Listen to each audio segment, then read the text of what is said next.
Shalom saudaraku yang dikasihi dan diberkati oleh Tuhan Yesus Kristus. Senang sekali rasanya hari ini boleh kembali menyapa saudara dalam renungan pagi di kanal YouTube Jemaat GKI Banjarbaru bersama dengan saya Pendeta Ranu Wijayanto. Firman Tuhan bagi kita hari ini dari 2 Timotius pasal yang pertama ayat yang ke-13 sampai yang ke-18. Saya tidak menekankan seluruh bacaan kita hari ini, tapi saya hanya memilih satu dari ayat yang ke-13. Nah, saya akan bacakan bagi kita semua. Demikian bunyi firman Tuhan.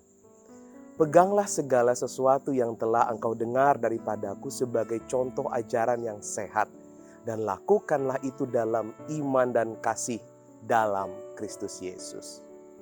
Saudaraku, kalau saya boleh bertanya kepada kita semua, apa beda kebenaran dan pembenaran? Dua kata ini beda-beda tipis, bukan? Tapi sebenarnya memiliki suatu arti yang berbeda. Kebenaran lebih bersifat ilahi, sedangkan pembenaran lebih bersifat manusiawi. Dengan kata lain, kebenaran berkaitan dengan pandangan ilahi atau konsep ilahi. Sedangkan pembenaran akan berkaitan dengan pemikiran-pemikiran yang lahir dari isi kepala manusia, seperti ideologi, filsafat maupun filosofi yang dapat berbeda serta berlawanan satu sama lain. Atau dengan kata lain, kebenaran berdasar pada Tuhan atau konsepnya berasal daripadanya. Sedangkan pembenaran bergantung pada kehendak atau sudut pandang manusia, bahkan kepada perasaan atau emosional individu maupun golongan manusiawi.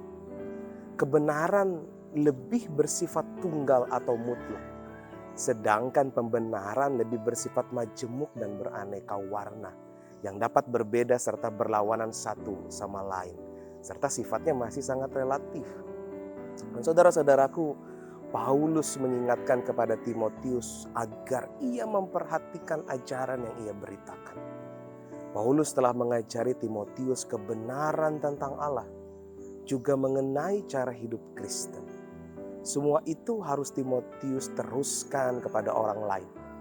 Bagi Paulus, memperhatikan pesan Injil yang diberitakan tidak kalah penting dengan tindakan memberitakan Injil itu sendiri.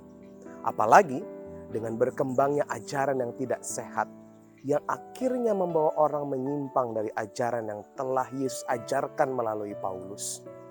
Mereka yang telah menyimpang itu adalah orang-orang yang tinggal di Asia kecil, termasuk Figelus dan Hermogenes. Atau dalam kata lain, Paulus juga mengingatkan kepada Timotius agar tidak seperti mereka. Sebaliknya, Timotius harus meneladani keluarga Onesiphorus. Dan saudara-saudari, mari kita renungkan bersama. Berkembangnya kekristenan telah membuka begitu banyak kesempatan bagi jemaat untuk terlibat aktif dalam pelayanan. Perkabaran Injil dalam lingkup terbatas sekalipun sudah mulai digerakkan oleh mereka yang bukan dari kalangan misionaris. Membawakan renungan firman saja pun telah banyak dilakukan oleh orang-orang yang tidak mengenyam pendidikan teologis.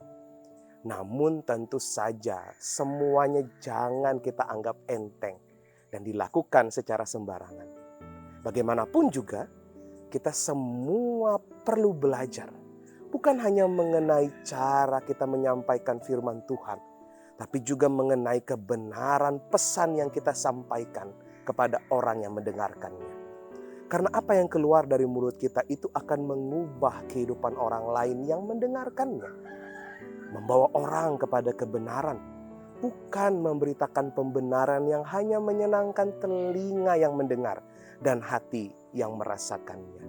Karena itu, mari kita memberitakan kebenaran, bukan pembenaran. Tuhan memberkati firman-Nya. Mari kita berdoa. Ya Allah, kami di dalam Yesus Kristus, terima kasih untuk anugerah-Mu di hari ini. Hari baru sudah Tuhan berikan kepada kami. Biarkanlah kami melangkah di hari ini dengan penuh kepastian. Tuhan pakai kami secara hebat dan luar biasa untuk menjadi saksi Tuhan yang memberitakan kebenaran firman-Mu. Sertai kami dan berkatilah kami dalam berbagai aktivitas kami pada hari ini. Di dalam Yesus Kristus kami berdoa. Amin. Sampai berjumpa di lain waktu dan kesempatan. Kiranya kasih Tuhan Yesus Kristus memberkati kita semua. Shalom.